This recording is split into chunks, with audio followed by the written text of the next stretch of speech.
All right, everything looks like it's in order for today, ladies and gentlemen. Yo, peoples! Qushu92 here, and welcome back to Qushu Views. But we're doing it live because, recently, well, not recently, but literally yesterday, the people that are making this game called Black Myth Wukong just released a brand new trailer, and I'm kind of been looking forward to looking at it because I seen people talking about it, and I was thinking maybe I'll do it tomorrow, maybe I'll react to it tomorrow, but I kind of want to look at it right now, and I want to do this live with you guys.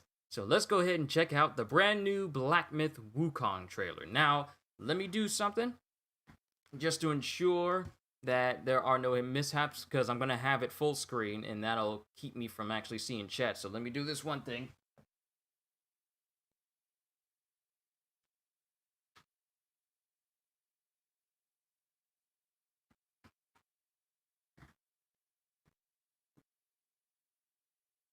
Let me do this one thing.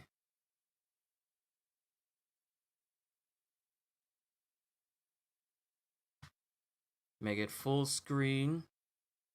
And double check and make sure the stream itself is good.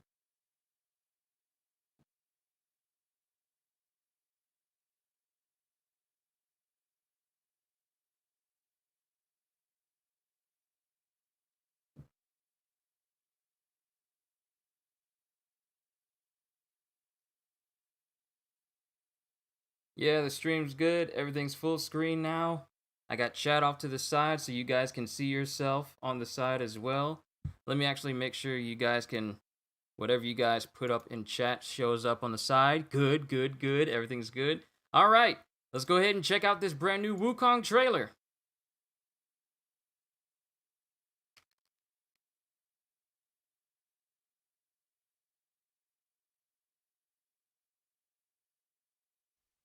Sorry, I'm just double checking chat so that way I can see you guys. Alright, everything you're about to see was captured in-game running. Hold on, I gotta rewind that.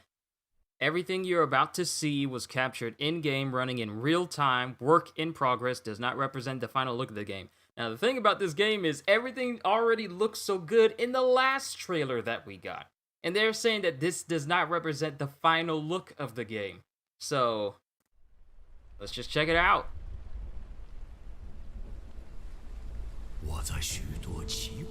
I have seen you in many dreams.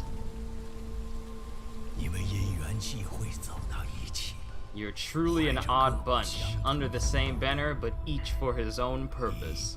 You're here for a great cause. Also, hey CJ, what's going on?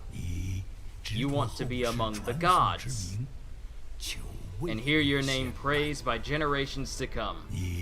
You see this journey as a way out. This looks so good.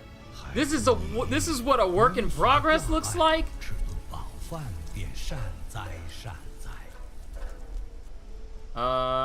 Headless dude. Okay. But I have seen through all your disguise, all that talk about humanity. So here's the thing. All this time I thought it was just gonna be animal enemies, but apparently there's like humans in this too.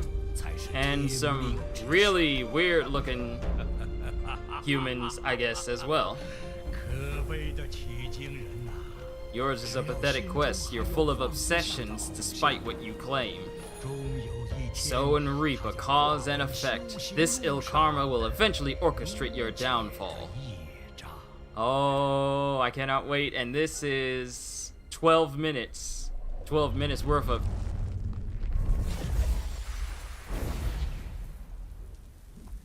Oh, so your boy was hiding as a statue. Game science. Now remember, they said at the beginning of this that all of this was captured in-game in real time. So this is in-game assets, and it looks like this. It looks so good. I'm getting like a Ghost of Tsushima vibe from the aesthetics. And you get to knock people off cliffs. Yes, please. Also, let me know if you guys can hear. Let me actually turn the volume up, because it might be a bit low for you.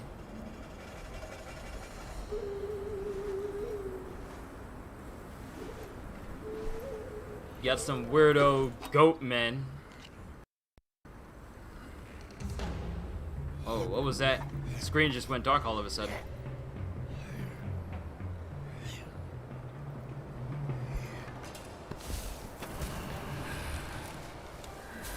What are the odds that that peach just woke that one guy up? Oh, look at the snow effects! The snow effects are good!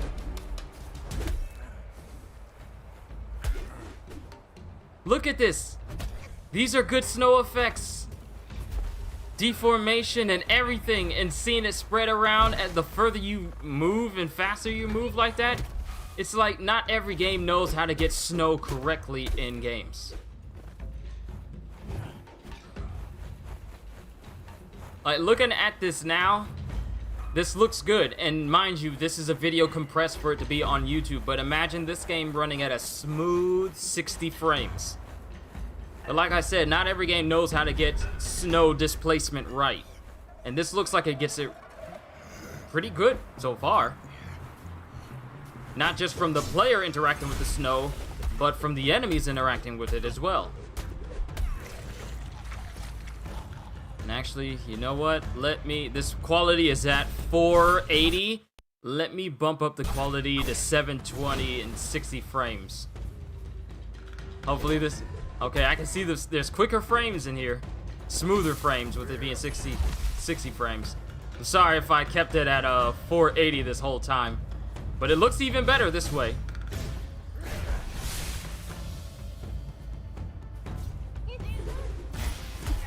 Okay, so you got enemies that just fought. I fought in your general direction.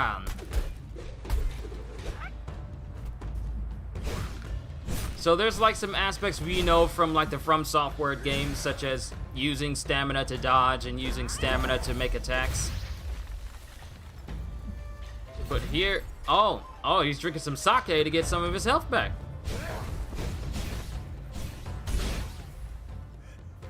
I like these after image dodges that he does. Oh, if this game has like a skill system and like skill trees and everything, I really hope that they have something in the ways of like perfect dodging. Because you can see him getting hit here. And there are moments where you can dodge at the last second. I wonder if there are skills that are I wonder if there are skills centered around perfectly dodging an enemy attack like that. I think that's what it is. When you do a perfect dodge, there's literally an after image of when you dodge at the right moment. And you see how the enemy started to pretend like he was surrendering just to draw you in, only for him to attack you? These enemies are smart. They will pretend to be defeated just so you can get close, and then they'll try to attack you as soon as you get close. I like smart enemies like that. They give you a false sense of, oh, hey, I succeeded, and as soon as you get in, pow! Take your head clean off.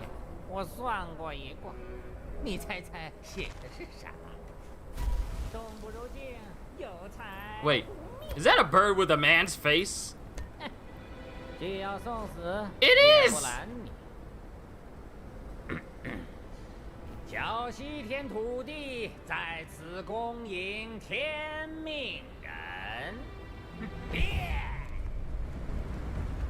What in the world? Wait, you're playing as a bat now?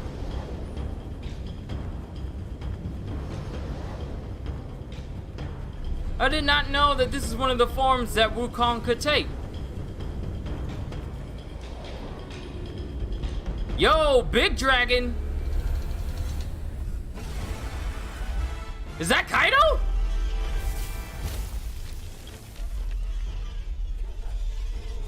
You're fighting Shenron now!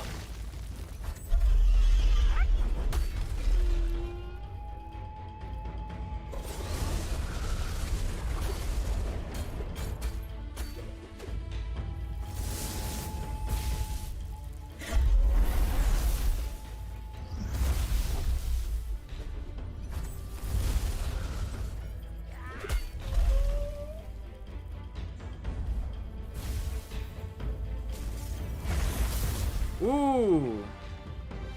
I know for a fact that when I fight this dragon boss, he's definitely gonna hit me with one of those electric swipe moves.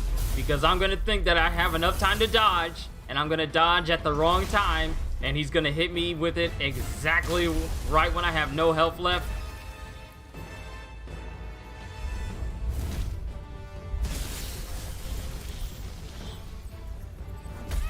They're actually speaking Cantonese.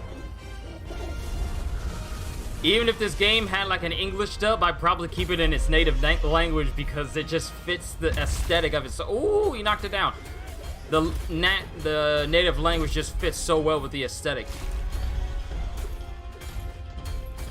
Just look at the dragon, like the lighting on his scales whenever Wukong attacks him.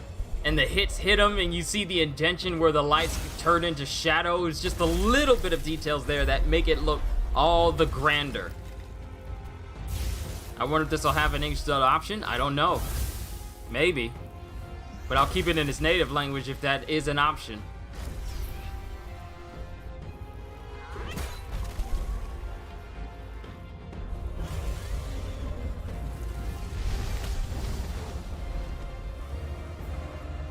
Okay, he's high up in the air. That probably means like a super move or something.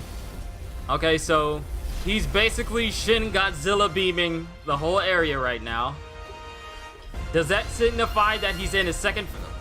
Okay, and now he... Yo, look at Wukong using his staff to protect himself. Okay, that's nice. Ooh.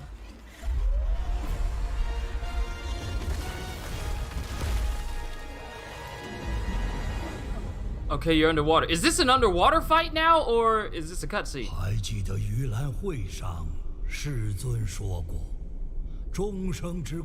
Beings of this world and all worlds suffer because they indulge themselves and let lust take over. He's got it all wrong. Now heed my words. Okay, so I want... Okay, what is this thing?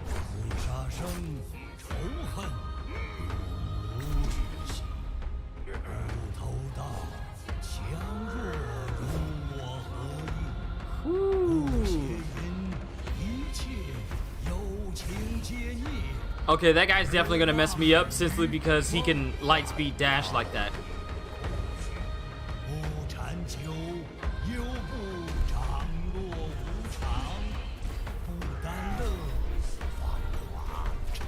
Hey, Miram Potter! Just reacting to the Black Myth Wukong trailer.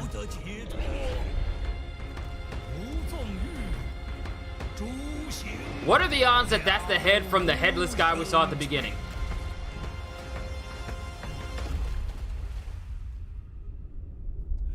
Wait, has 12 minutes passed already? Yeah, I guess 12 minutes have passed already. We're at 10 minutes 31 seconds now. And what in the world? Now, are those normal sized people? Or are they just like mini statues?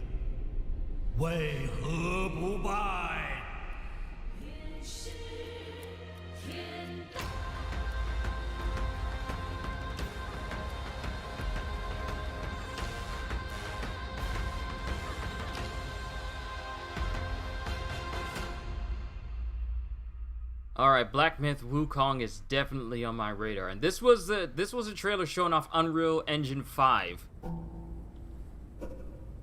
Oh, do we got some more?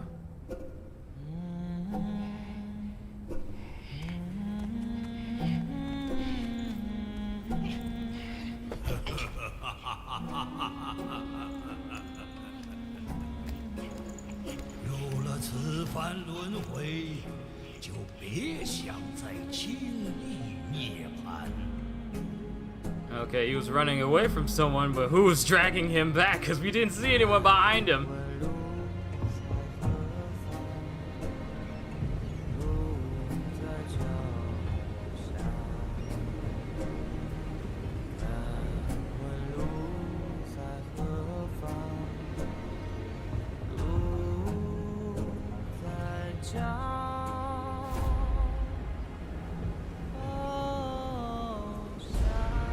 Now, why does that look like a giant lid?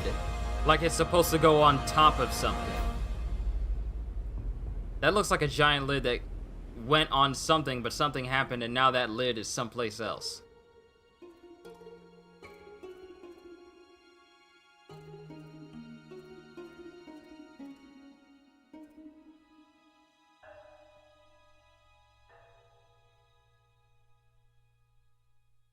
Interesting. Very interesting. Alright, Doom Guy, we get it. We know. You're a game. Speaking of which, I need to get back to playing Doom Eternal. Alright, so let me just mute this real quick, let the whole thing play, and then I'll scale back the video a little bit, and then we'll talk about it a little bit. Hey, Sheena, what's going on? Good to see you, as always.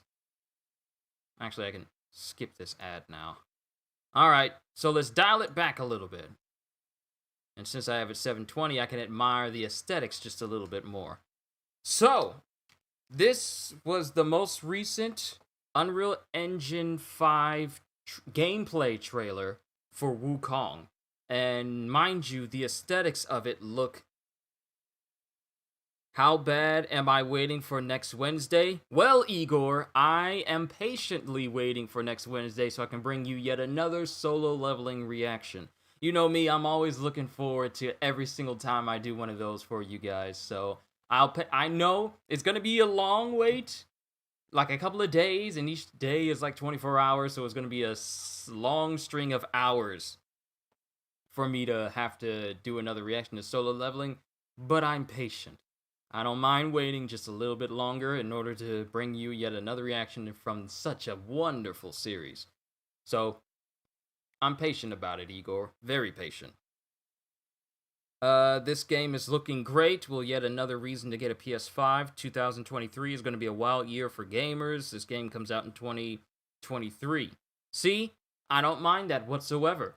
If this game is supposed to be coming out in 2023, and we're only in 2021, and this looks as good as it does, and it looks like it functions, it looks like it works, like the combat looks good, the aesthetics look good, everything looks good, and we're only in 2021. Can you imagine how much they'll refine everything, if they so chose to, leading up to its eventual release? Like, everything looks good, like the aesthetics of the forest and the temple and the backgrounds. It reminds me, let me scale it back just a little bit. Like the textures and the way everything looks. And they said that this trailer, this is all in-game assets, all in-game gameplay in real time. So whatever they showed in this was just them playing through the game for this trailer specifically. But everything just looks so aesthetically pleasing to the eye. It is absolutely amazing. The developers should take their time on this game, because it's going to get better and better, like when it's released. Looks good. Yes, Sheena, it looks really, really good. Because, you know me, I don't just look at things like, oh, is the gameplay good? Oh, is all of that? But if the game plays and looks good at the same time, then I have to give props to it. But the way this looks, it gives me massive Ghost of Tsushima vibes with hints of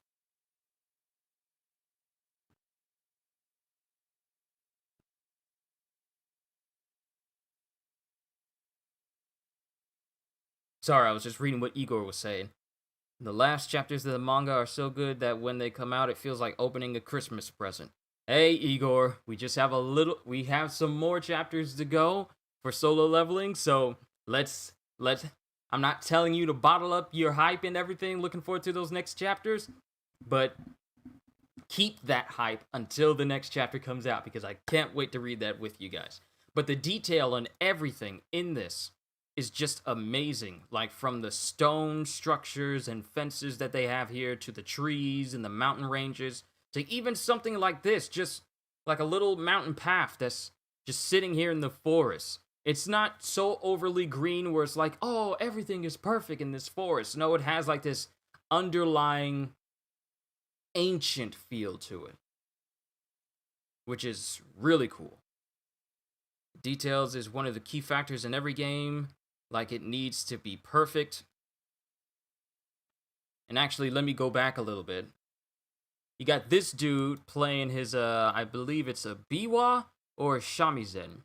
But I come back to this guy because if you remember from this portion of the trailer, not that, but this, I wonder if this guy's head is the thing that you're fighting.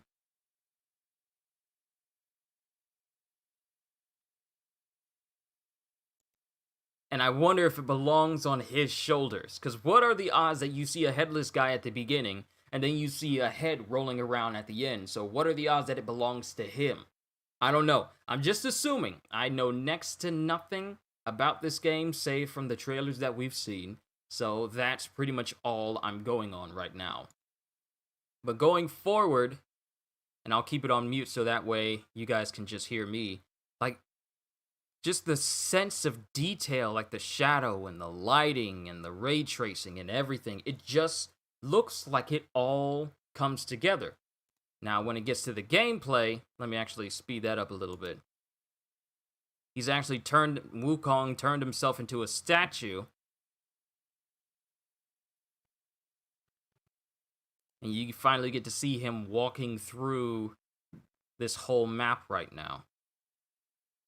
And you get to see like the little bits of the snow being pushed aside and displaced, not just from his feet walking through here, but when his staff is dragging through it as well.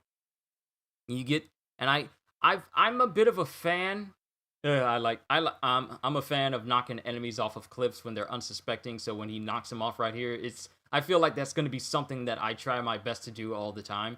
But when he's rocking through here, you got all these dudes that have like the legs of goats and everything. Let me fast forward a little bit. Then you got this big old baboon-like creature eating a peach, and then he tosses one off the side, and it just happens to wake one of them up. And if you scale, look at this. Okay, so here's the thing. There is snow displacement. It is not perfect. Only stream today. Yes, Sheena, unfortunately, this will be my only stream today because I prefer to do long streams on days that I don't work and I gotta go in tonight. But tomorrow, I'll be freed up. So, I'm thinking about what I'm gonna be doing for you guys. I don't mind. Shoot me some ideas and I'll be happy to see if I can make it work. But for today, for right now, I'm just doing a reaction to the Black Myth Wukong trailer for right now. But if you notice here, while the enemy is moving around in the snow is just immediately displaced. You don't see it just pushed off to the side by his movement. It's just that when he's moved, the snow itself displaces itself instantly without any frames in between the movement of the foot and then the movement of the snow. It just automatically displaces himself from around the foot. I'm pretty sure they'll refine that. So that the snow moves with the legs as well, so that the animation transition between the two assets like that will be a little bit smoother and people won't notice it as much. Because since I'm rolling this back and I'm analyzing everything, that's just something that you kind of notice. Because he starts moving, the snow just displaces itself around him. Now, mind you, when he attacks and he doesn't touch the snow, it leaves the trails of where his weapon would have gone through the snow. Like, you see the streaks of where the spike would have touched the snow there where he swings it, and the snow rises and then it falls just a little bit. Does it displace like a little snow dust when he does that? Let me check. Okay, so he doesn't. I feel like it probably would have worked a little bit better if when he swung his weapon, it also displaced a little bit of snow into the air as well. Here I am only analyzing like the first 2 minutes, and we still got 10 more minutes worth of footage to go through, so I'll keep it short and sweet. Looking at the dragon, I think of Kaido. Hey, that's why I said it. The boss fights are going to be a pain in the butt. They look so hard, but they look so sick. Hey, I'm looking forward to the boss fights as well. Feels like all the enemies are so big, they look like Attack on Titan. I mean, kind of fits the sense of scale a little bit. Then Wukong runs. and hits him with the same attack he did to the other guy on the cliff. So I'm pretty sure this is a good move to stun enemies and just knock them back a little bit. And I guess Wukong hit him so hard. Hold on, I think Wukong hit him so hard with that one attack, and then hit with a follow-up attack that as the enemy was dying, enemies can actually look like they can give you one final swing before they die, and then they just die. So that's one thing to take note of. Don't think just because you drained all the health out of an enemy, then that means it's just gonna make it simple for you to just that it's just gonna be the final thing that they do. Because they can't, it looks like they can attack you one final time as they're dying. Like that. You see that enemy doing that same exact thing, so if you were close to it, you probably would have been hit by that dying animation as well. So enemies can try and hit you as they give like a final attack lunge towards you. And then we come up to the baboon enemy.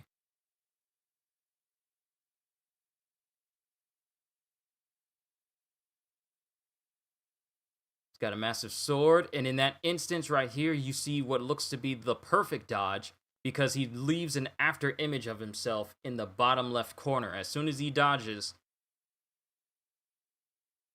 there's like a small hint of a slowdown, and then there's an after image of himself. And I didn't notice, but enemy actually can belch on you. And it looks like it could do a little bit of damage to you as well, because his health goes down a little bit of a chunk just from the enemy, burping on you. And the enemy has a lot of big attacks, because here's another thing. You see him using his hands, and then he can switch up using his feet as well for sweeping attacks like this. If you look at him, using his hands, and then that last slash came from his feet, and he puts it back in his hands again. I like enemies that are very, very acrobatic. Another perfect dodge right there. UE5 has new volumetric lighting plus seamless physically based rendering textures and rigid body physics simulation directly in the game. It looks like it works out really well.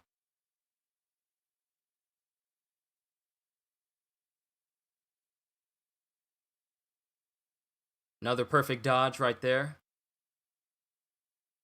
I'm trying to see if perfect dodging does anything for like your skills or anything. That's one attack. I'm guessing it's like a protective barrier that keeps enemies out from touching you for a little bit. And Wukong was drinking his gourd in order to refill his health again. So if you notice on his health bar down there, the gourd is basically functioning like an Estus flask or like, blood vial. And that's what he uses to refill his health. And as long as that gourd is full, you have ways to heal yourself. But as that gourd gets emptier and emptier, then it just functions like, less uses for healing.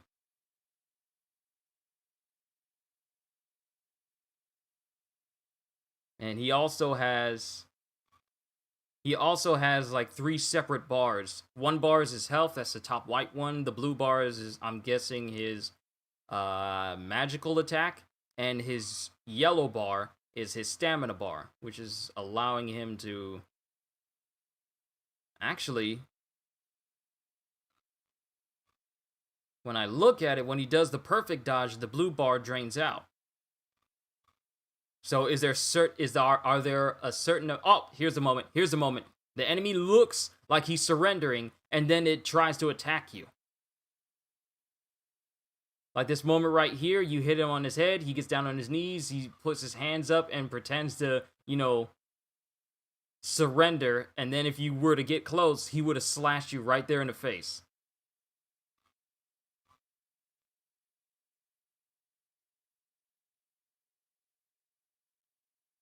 Then we got Harvey Birdman coming up here.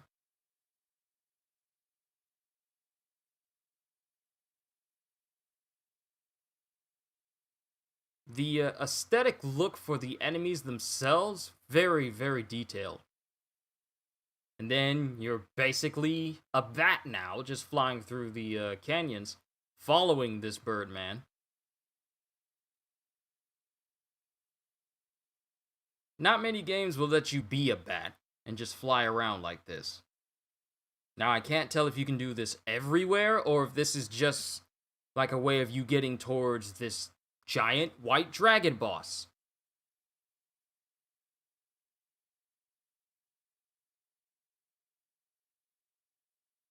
There's more perfect dodges, and you see his blue bar go down, so I feel like there might be a finite number of perfect dodges you can do in a single instance before you have to, I guess, refill the blue bar again.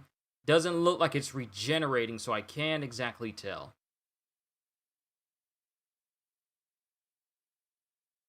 The lighting looks good. Oh yes, the lighting looks extremely good. Now, mind you, what you're looking at is just what is what's possible with YouTube and their whole compression.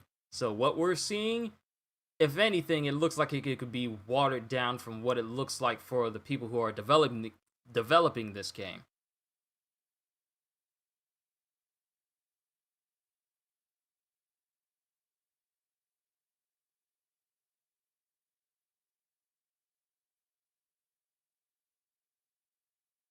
The lightning attacks from the dragon look really, really good.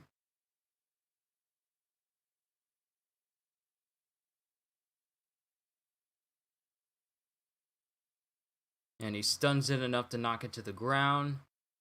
The lighting on the dragon looks really good. Not the lightning, but the lighting on it. Like, see here? Like the detail when the hits hit him on its scales. Like you can see, like right there on the hind legs, where it hits and the lighting comes off of it. It's not just one big bright light, but it trails off like an actual light would. I'm not trying to be too overly descriptive with this, but it looks really good. It looks really good whenever your hits just light on the enemy and it does volumetric lighting onto the enemy. It gives it a more immersive look versus just, trademark flashes and they don't do anything, as immersive as this. It's the little things. It's the little things that I notice. I like those little details. Just like that one episode of One Piece where Luffy punched that one guy and his sword dragged into the floor and it ended up cutting into the floor. They didn't have to add such a small detail, but they did. And that's that type of detail that I noticed right here. They didn't have to add the detail of the lighting looking volumetric like that and then trailing off until it fades back into the real light and the shadows and everything on the point of impact. They didn't have to do that, but they did. And those are the small details that I like. You can even see these hits right here.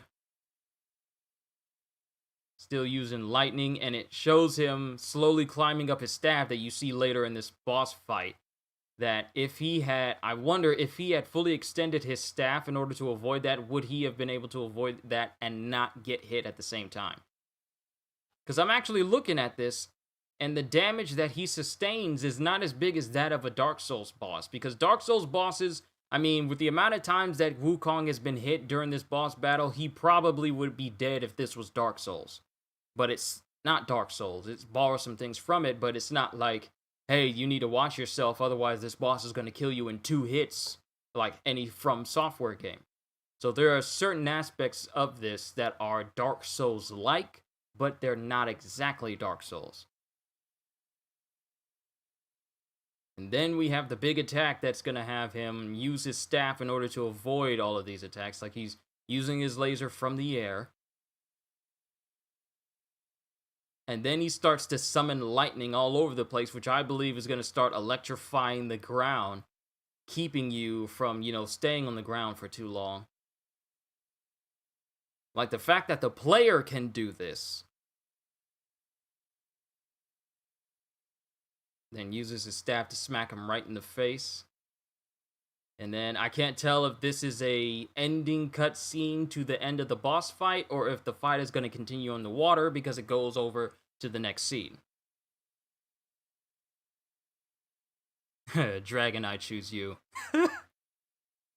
This is perfect. This feels like Luffy versus Kaido. Luffy because the protagonist on this game is a monkey and the dragon is Kaido. Hello, Angie and Grove. Then we're getting some more obscure looking enemies. We got this one dude in a bed. Ooh, wait a minute. Hold on right there. Dude fighting you in a forest, and he's also cutting down the bamboo trees that are there as well. As he's attacking you, he's also slicing apart the environment as well. It's the little details like that.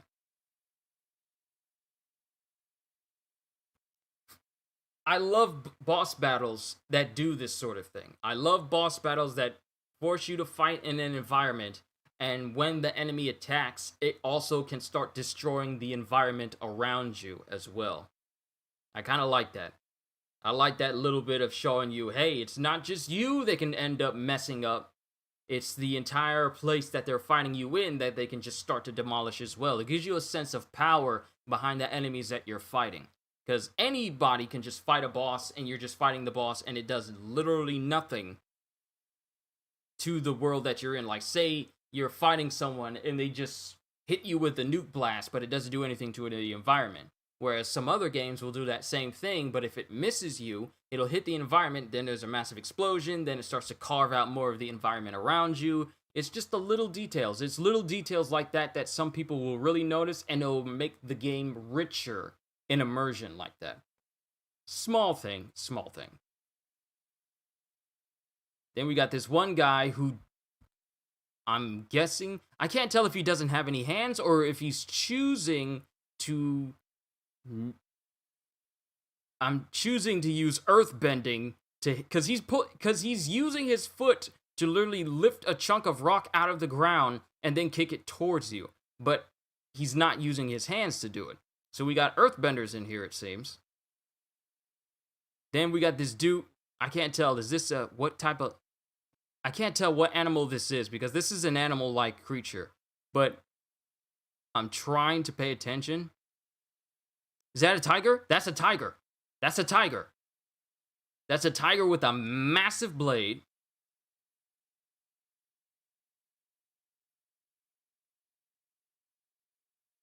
And I have no idea what that is. That guy right there looks like he's probably going to get on people's nerves due to just how fast his attacks are. And he looks to be a lot taller than he appears because when he is right here, he is crouching a little bit. And then when he does his attack, he's a lot taller standing away from you. Like, he does his attack, and then he's standing that far above you. See you tomorrow, maybe. All right, Sheena. Hope you enjoyed yourself while you're here. I'll probably do another stream tomorrow. I'll probably be playing another game or so.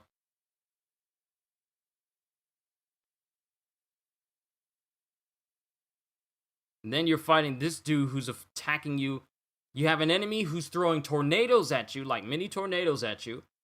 And then you have another enemy that's attacking you with tags, or I don't know, what do you call it? Talismans, possibly? But you can use your staff to dispel that.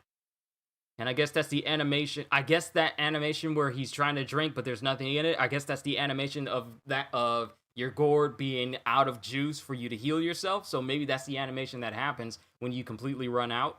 Probably not from that zoom out view. You'll probably be able to see that from any angle. It's just showing you that, hey, your gourd's empty. You won't be able to heal anymore. That's just the feeling that I get. Really like that there's no human in this game. I mean, there kinda was. Like, there are some humans in this game. At least one that looked human. Oh wait, scale that back. Okay, so we got this weird four-legged enemy that's just big, with a big old halberd. With large sweeping attacks. Then we got a giant... I can't tell if that's a bull or if that's a dragon. That looks... Is that a bull? I'm trying to slow it down as much as possible to get a good look.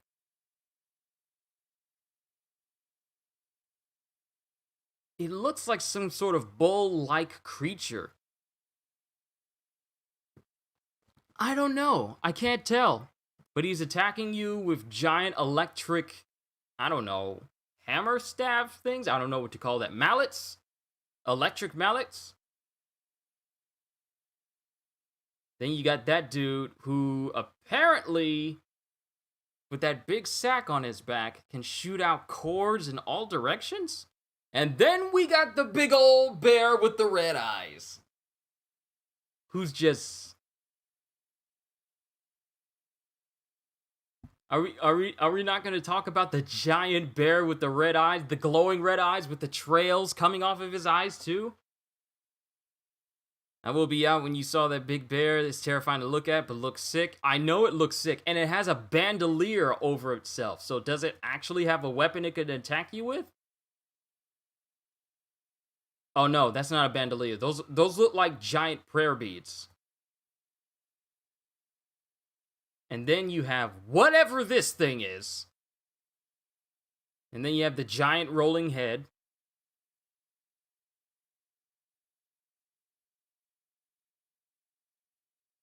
And then you have a serpentine... Hold on, let me see if I can get the face of this thing.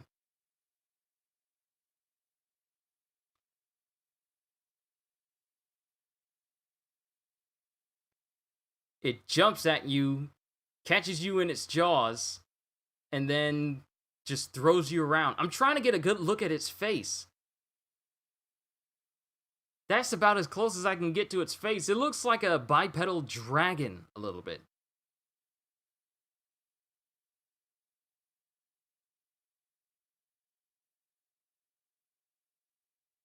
And as he walks into this place, I wonder...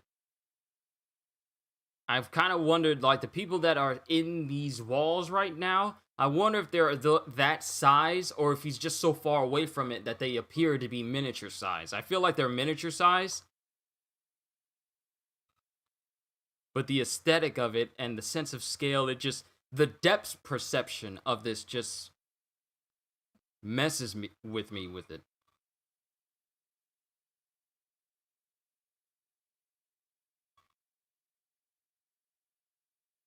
Flame-belching rolling head. Don't forget about that detail. Oh yeah. Let's not forget about the literal rolling head that can also breathe fire. Just a random rolling head just rolling around, breathing fire out. It doesn't look like it's making any facial expressions or moving or anything. It's just the fire's coming out of his mouth, so maybe it's a hazard, and more so a hazard and less of an enemy. But still...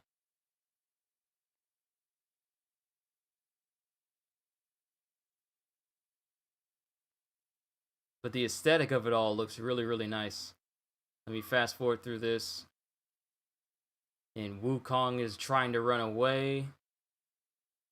But as he trips and falls, he starts getting dragged by some invisible force. And he's just dragged away.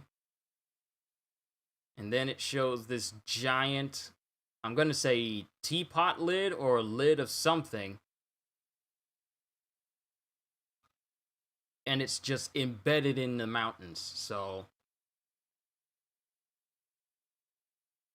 Overall, this looks incredible. I'm gonna be honest with you, it looks really incredible. There are so many boss fights in this game. I feel like 100 boss fights, or maybe 50, I guess. Who knows? Because basically it's making it look like a bunch of regular-looking enemies could be bosses. That's how they've made it look. They made it look like literally any enemy that is slightly bigger than the guys that we've seen him fighting with in the beginning could be a boss. Because there are enemies that we've seen here that we haven't seen in past trailer videos that are bosses as well, but we didn't see them here. So there's more bosses in this game that we've seen. Who knows how many more that we haven't seen? All in all, I'm looking forward to this game. I'm looking forward to Black Myth Wukong. Whenever it releases, I'm definitely going to be playing it because it just looks like something that I would personally play. Everything just looks good, and I like it. I like it. But...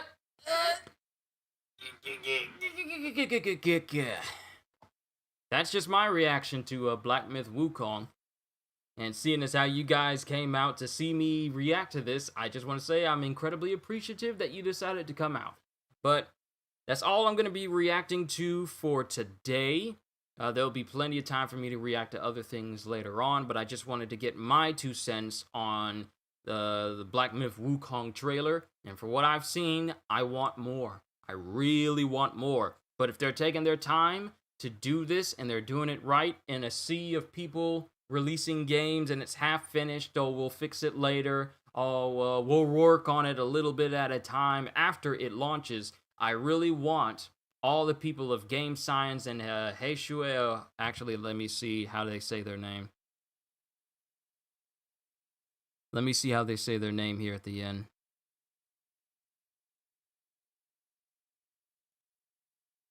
Come on, don't buffer on me right now. I need to know the name. Hey Shenhua. That's the name of the site. I don't know if that's the name of the developers themselves, but in a sea. What about the more child-friendly upcoming Netflix He-Man series? What about it? I'm never watching that.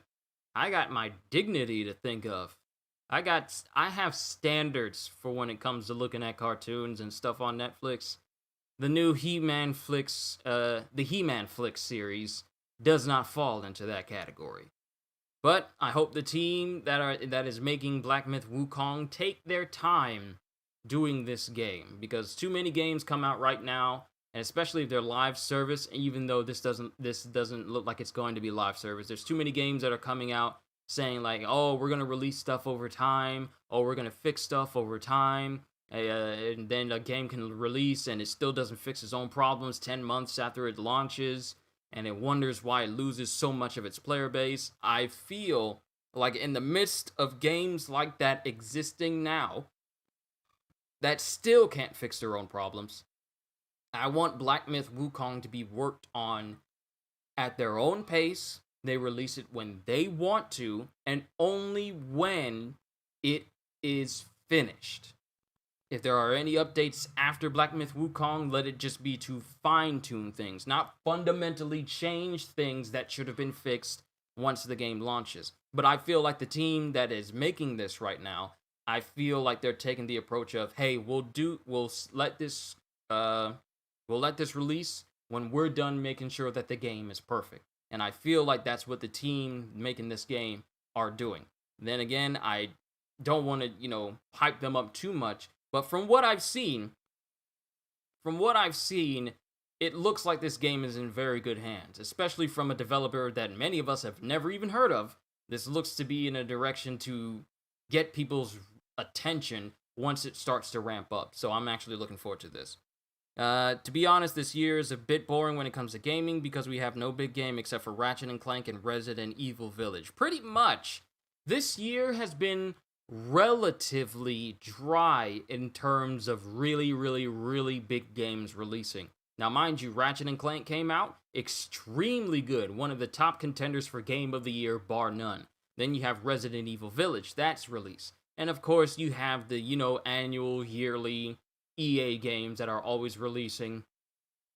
But not too much else has released this year that I can say, hey, you need to go ahead and try this game out. Now, mind you, there have been a bunch of games, but some of them have been a bit obscure. So I'm looking forward to not only next year, because, Elden Ring is coming out in January, and then Tiny Tina's Wonderlands, which is something I'm especially looking forward to, is coming out next year as well. Plus a ton of other games as well, like on the either the 28th or the 30th, Lego Star Wars The Skywalker Saga is finally going to show us something at, I believe, Gamescom. And we haven't heard anything about that game since August of last year.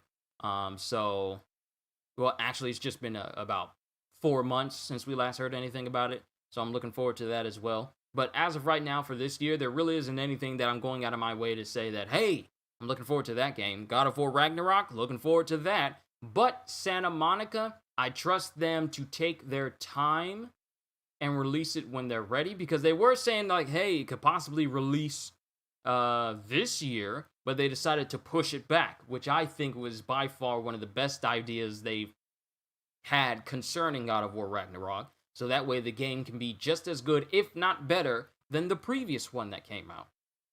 Because a broken game will be remembered forever, as well as a game that is, perfect when it releases.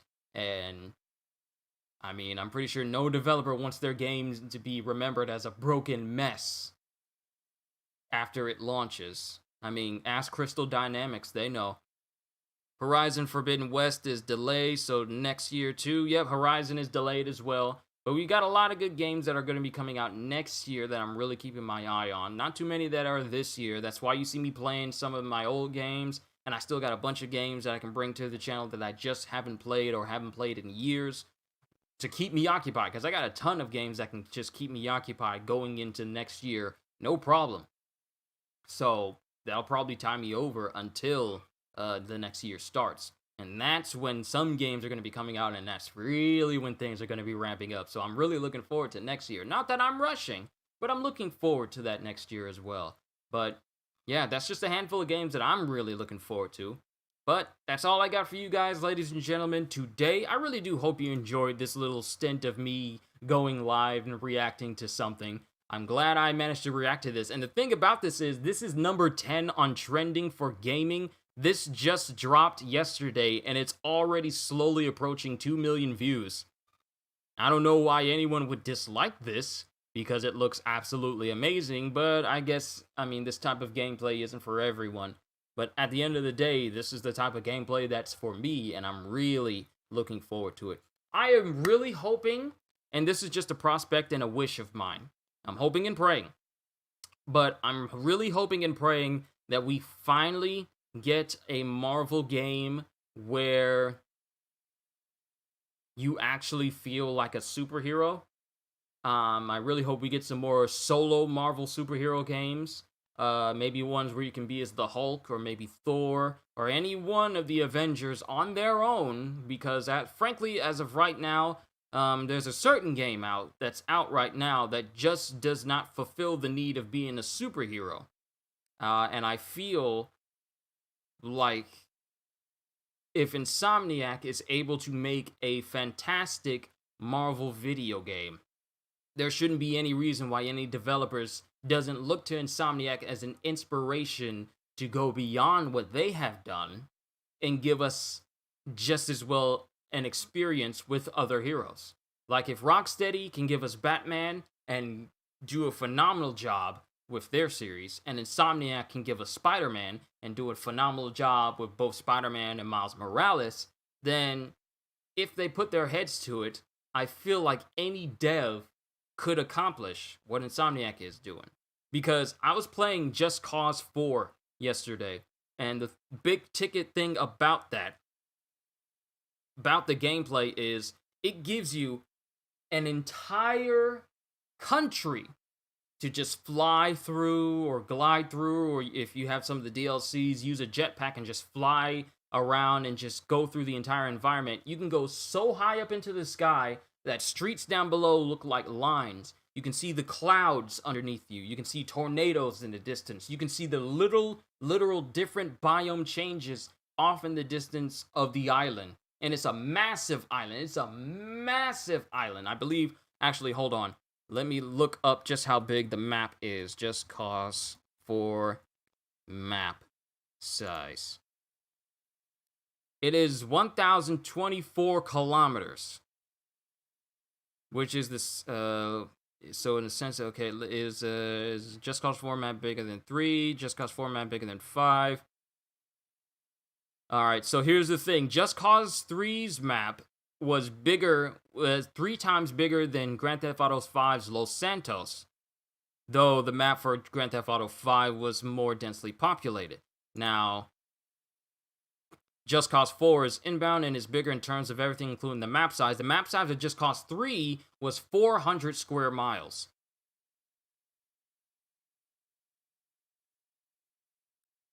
Wait a minute, hold on. As compared to Just Cause 4, it's said to be approximately... Wait a minute, so... is the map for Just Cause 3 bigger than Just Cause 4? Maybe we were wrong.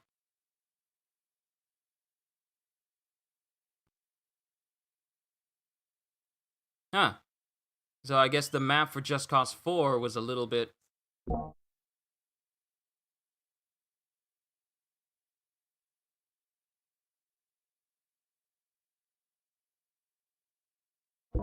So I guess I was wrong with the maps. I guess Just Cause 4's map is just slightly smaller because it says Just Cause 3's map is 400 square miles, while Just Cause Just Cause 3 is 400, while Just Cause 4 is said to be approximately 395 square miles. But the thing about Just Cause 4's map, it has more water areas. So okay, so that's the going on there. React to epic rap battle of history in Nerdcore one day, just like the All Might versus Escanor rap battle, Kersey, a Jujutsu Kaisen rap battle by Xiao Dao or others. I'll keep it on the list. No one can beat Spider-Man when it comes to open world game and a superhero game. We need other superhero video games that you can roam around the city. We need other superhero games that make you feel like the hero you are playing.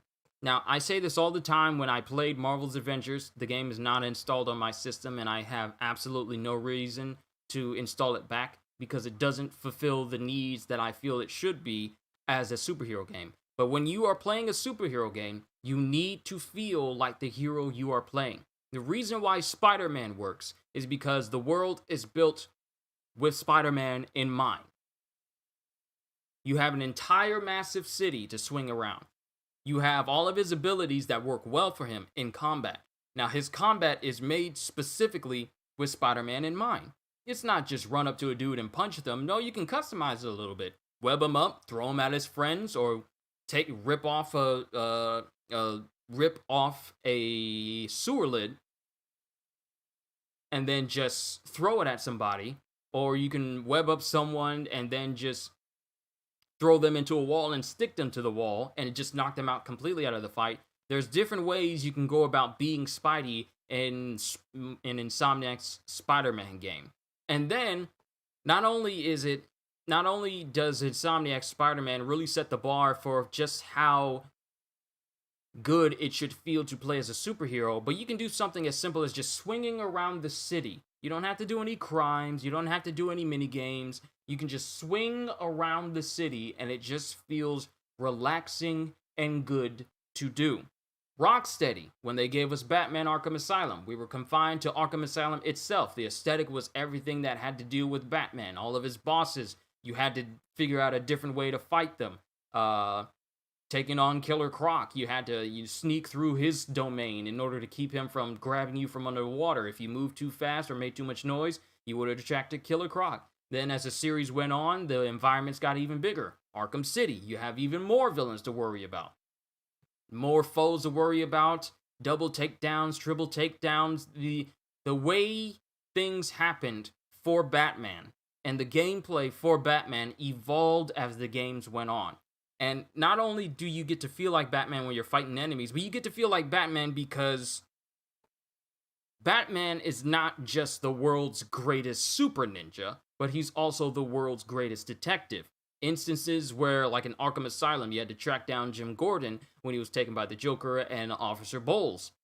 And you would analyze the crime scene, find his cigar, and then use his cigar to find bits and pieces of it throughout the asylum and find out where he was and trace that. Like, you would augment your cowl to see just the specific parts of the tobacco. And then in Arkham City, when the Joker tried to use an automatic sniper rifle to take out Black Cat, you would scan where the bullet came in and then trace it back to where the sniper came from. And then just so much happened that just not only stemmed from Batman being a super ninja, but also his capabilities of deductive reasoning and being a detective and figuring out the MOs of all of his enemies, figuring out what's going on. The challenges he had with the Riddler, you had to be smart in order to figure those out. You couldn't just muscle your way through it. You had to think outside the box for a lot of his riddles. And then you have Arkham Knight. Not a lot of people like the Batmobile sections. I did not mind them whatsoever, but I can understand why people got tired of it. They felt like there was too many missions that were centered around the Batmobile. I just say that, well, he had a whole bunch of drones throughout the entire city, so they had to give you something to take out those drones, because you're not going to have Batman going to every single one of these drones in hand-to-hand combat and just disable them, even though he probably could. But I had absolutely no problem with the Batmobile in Arkham Knight. And then the fights got even more devastating to the point where in the past Arkham games, if you notice, you weren't able to beat up on people that were on the ground but weren't completely knocked out. It evolved, the combat for Batman evolved to the point where you could literally hit people that were already on the ground and just knock them out without having to jump on them and take them down. That's how far the combat has progressed. Then you have all the different things such as gliding around the city and combat takedowns and fear takedowns. It evolved combat for Batman, but not only that, the game revolved around Batman and started to improve to make the game feel more like Batman for every Arkham game that came afterwards. That is how a superhero game should be. Every superhero game that releases, and I know I'm going on a big tirade right now, but every superhero game that releases should revolve around the heroes. It's not just, it should not be a video game where you just create a gaming world and then just drop the heroes in there, and then the heroes have to adhere to the game world's rules. It should be a game where the game is built around that hero specifically. So if you want to, say for example, I want to play a game as the Hulk. The Incredible Hulk Ultimate Destruction, as dated as it is, it's about 16 years right now, it exemplifies what it means to take a hero into consideration when you're making a video game and then building the game around that. Building the game around the Hulk's abilities, around his combat, around his movement. And the whole world is built to make you exemplify just how the Hulk should feel. So in Incredible Hulk Ultimate Destruction, you have unstoppable movement, which means as soon as you go into a sprint, anything that's smaller than you is getting knocked to the side. His combat strength, you can smash the ground, you can charge up his attacks and smash the ground for wider areas of effects. He can pick up anything, turn it into a weapon, fight enemies his size, and even just use them as weapons if they're not too big. But it gave you the feeling of what it would feel like to be the Hulk, and it made everything work for it. That's what a superhero game should be like. It shouldn't be like, and I try my best to avoid this because not a lot of people, some people get fed up when I talk about this, but I have to address it. A game like Marvel's Avengers is the complete opposite of everything that I just described. The animators for Insomniac is very good because they make the web-swinging animation look so good and sick. Insomniac, Naughty Dog, and Sucker Punch, or maybe even Square Enix, is one of my top 3 developers right now. They are so amazing. So, Marvel's Avengers does not fit this criteria of a game exemplifying what it means to be a superhero, because the game is made not only as a live service game, which makes absolutely no sense, but it's also made to incorporate multiplayer with the very obscure idea of forcing these heroes to be nerfed in their abilities just for the sake of balancing. Now, I talked to a lot of people about this, and I feel like the Marvel's Avengers game that is out right now, we probably would not have this live service model, or this model that is dependent on you getting loot, but you can't really get good loot. You have to grind for hours, and it time gates what type of loot you get, and it comes off feeling more pretentious than it actually should be. And I feel, and some people will say, people are not going to like this. Some people will say that, oh, you can't have the Hulk be as powerful as he is, like he is in the comics because of balancing. But other games can let you do that in a multiplayer setting. Like if I'm playing co-op with my bros, Chris and Brandon, when we're playing Borderlands, and one of them, it doesn't have a build, or they're not my level, where they're fighting a boss and it takes them minutes, and you guys have seen me play Borderlands, and I fight a boss and it takes me seconds, but we both can play with one another, and it doesn't impact the game's balancing, then we're kind of getting excuses when you think about it. Because if other games can do it, if many other games, not just Borderlands, other games give you options to play with people, and whether you want to play with them cooperatively or competitively, not PvP style, because that's when the whole balancing thing should come into effect. But when you're playing a game against computer enemies, PvE, then the thought of forcing these heroes to be nerfed and balanced because you can't figure out how to make them truly as powerful as they want to, as they should be, that's kind of an excuse when you think about it. Because the whole reason that I bought Marvel's Avengers when the game launched last year was to play as the Hulk. My entire childhood of playing Incredible Hulk Ultimate Destruction ingrained into my mind that this one game is the truest representation of the Hulk in a video game.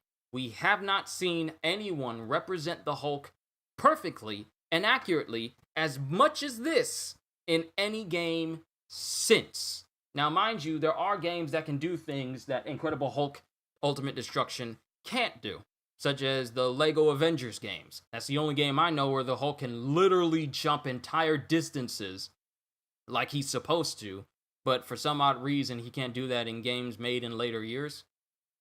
But Hulk was a whole reason why I bought the Marvel's Avengers game. I know I'm going on a whole big gaming tirade. I apologize, but I gotta get this out of my system, because if I don't, then it's just gonna be building up. But Hulk was the entire reason why I bought Marvel's Avengers, because I thought that I was going to get a next-gen Hulk experience. We haven't had a game with the Hulk in it for literal years, and then they showed that, hey, the Hulk's going to be in this game, and I was just happy, because Hulk is one of my favorite Marvel characters. Like, the whole aspect of him being the strongest one there is, the sheer amount of power that he has, and, like, no one can stop him.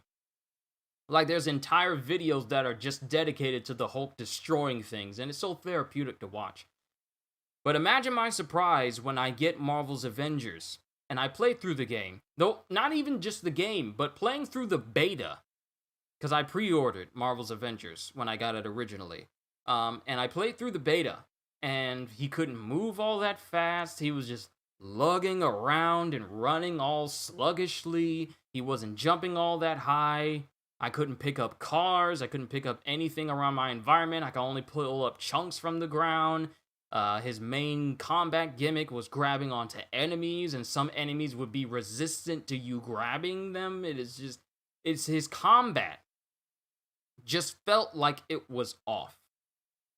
So then the game releases, and Hulk is pretty much the only person I prioritize playing, unless it forced me to play anyone else, but I played Hulk the majority of the time that I've owned the game.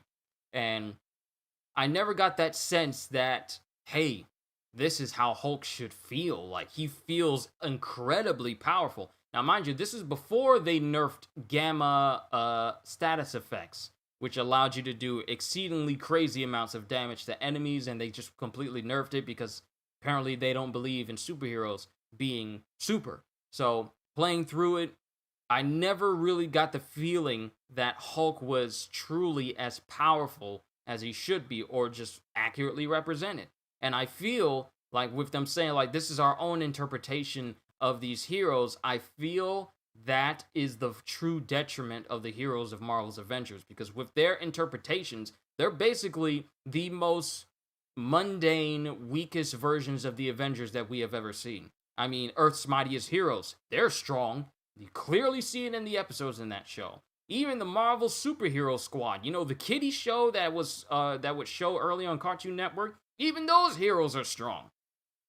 Then you have Marvel Ultimate Alliance 1 and 2, good representation of a Marvel game with multiple people in it, and you can have, here's the thing, you could have an entire squad of people playing with you, like 4 players at once, and not everyone is going to be exactly the same level. Like, you're not going to find a Hulk who's scaled to Ghost Rider, or a Ghost Rider who's scaled to Silver Surfer, or a Silver Surfer scaled to Magneto or Doctor Strange. Everyone will be at different levels, everyone will be at different power gaps, and some people can just take out enemies extremely fast versus taking out enemies that can take a minute because their heroes are not strong enough.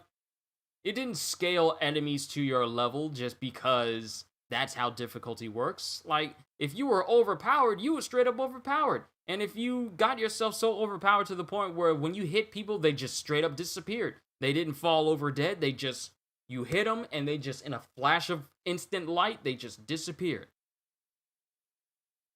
But with Marvel Avengers, you never truly get the sense of, wow, this is as strong as Hulk could be in this game. This is how strong he is in the comics, or this is how strong Thor is in the comics. If you're playing as Captain America, you can't make any on your left jokes because he doesn't run that fast. If you're playing Black Panther, you can't, you're basically running the same distance as everyone else, or it's a game that is missing the true aspect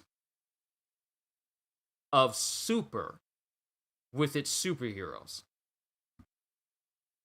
And this took a lot longer for me to get through than I originally thought. I apologize for that, but I just had to get that off my chest. But it's just, when I look at Marvel's Avengers, I just think, why? Now, mind you, there are tons of people out there that just absolutely love Avengers, and they'll just eat up anything that Crystal Dynamics just puts out there. I am not one of those people, because I feel like if you're going to make a superhero game, you need to make it a game that exemplifies whichever hero is in there. If I'm playing as a Hulk, I need to feel that power. I shouldn't have to save scrub for gear in the hopes that I could get something that might make me powerful for a certain amount of time in order for the Hulk to be the strongest one there is. But that's just me. I could talk about Marvel's Avengers all day, but as of right now, it just does not fulfill the need of a true superhero game the way that Spider-Man does, the way that Batman does. Now, mind you, sure, people will probably play Marvel's Avengers simply because they got the Avengers in them. But for me, personally, it has to go beyond just it having the Avengers name. These need to be the superheroes that we all know. If I'm playing as Hulk, I need to be causing destruction, absolute destruction. If I'm playing as Thor, I need to see the power of pretty much the strongest Asgardian god out there. I need to see that. When I'm playing as all these different heroes with these different superhuman powers, we need to see that. Don't just scale back the power because you can't figure out how to do it right. You understand? That's just me. But I'm sorry for taking up too much of your time. That's my whole tirade about video games as a whole, especially superhero games. I'll probably talk about that at some other point, but with War for Wakanda out right now, a lot of us are just wondering, what are you going to do for Spider-Man? Because, I mean, after playing Insomniac Spider-Man, we all know that Crystal Dynamics Spider-Man is, pardon me, not going to match up. Because Insomniac has delivered quite possibly the greatest Spider-Man experience. So whatever Crystal Dynamics tries to release for their Spider-Man probably won't match up because their whole game as a whole just doesn't allow for that. It doesn't allow for superheroes to be truly monumentally super. So if anyone is expecting to get a similar experience playing Spider-Man in Marvel's Avengers as you would in Insomniac's game, don't expect it, because you're not going to get it. I'm sorry. I'm being honest with you. Crystal Dynamics is not Insomniac. They probably never will be. No, they never will be. And don't expect them to give you the same satisfaction as you would a Rocksteady Batman game or an Insomniac Spider-Man game. I'm just putting my 2 cents out there, but don't expect anything along those lines for Spider-Man whenever he releases. But that's all I got for you guys. Sorry if I went on a massive tirade. Probably should have just kept it focused on Black Myth Wukong, but I had to get that off my chest. And you guys know me. I'd rather be honest with you than just sugarcoat anything. And if you didn't like anything I said, hey, that's a you thing. I can't do anything about that. But I'm going to speak the truth as long as I got this platform under my name. So with that being said, hope y'all enjoyed. Can't wait to see you all in my next video. And if you're new to the channel and you enjoyed what you saw here today, then consider subscribing, because I am always looking forward to to entertaining you. So have a fantastic day. And once again, as always, later, peoples.